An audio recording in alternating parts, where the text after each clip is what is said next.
రాష్ట్రం ఎక్కిందని చెప్పి ఆయన మీద దుష్ప్రచారం చేస్తాం. ఇంత సిగ్గుడు ఒక ఫోర్జరీ లెటర్ పెట్టి ఈశ్వరన్న పోటీ నుంచి తప్పుకున్నాడని చెప్పి సోషల్ మీడియాలో తిప్పుతా ఉన్నారు. అరే ఇంత భయమా మీకు? టిఆర్ఎస్ పార్టీ అంటే మా ఎంపీ అభ్యర్థులు అంటే ఇంత భయమా?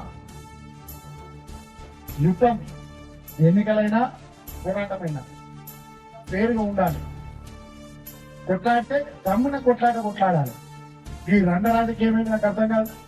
మీకు దమ్ముంటే డైరెక్ట్ కొట్లాడాలి. ఈశ్వరన్న మీద, పెద్దపల్లి పార్లమెంట్ నియోజకవర్గంలో బీఆర్ఎస్ పార్టీ మీద ఈ చిల్లర రాజకీయాలు ఏంటి?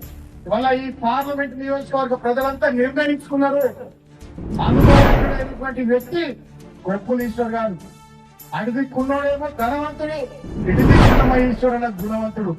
అందు దిక్కు ఆకర్త శ్రీమంతుడు, ఇటు దిక్కు గడిలో పనిచేసిన కార్మికుడు మా ఈశ్వరన్న ఉన్నాడు.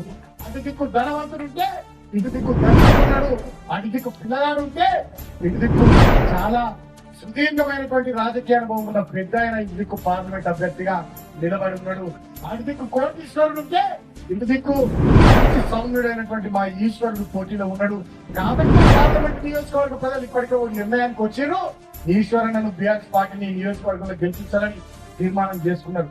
దానికి భయపడి లాగులు దడిసి ఇవాళ కాంగ్రెస్ పార్టీ వాళ్ళు మన మీద దుష్ప్రచారం చేస్తూ ఉన్నారు.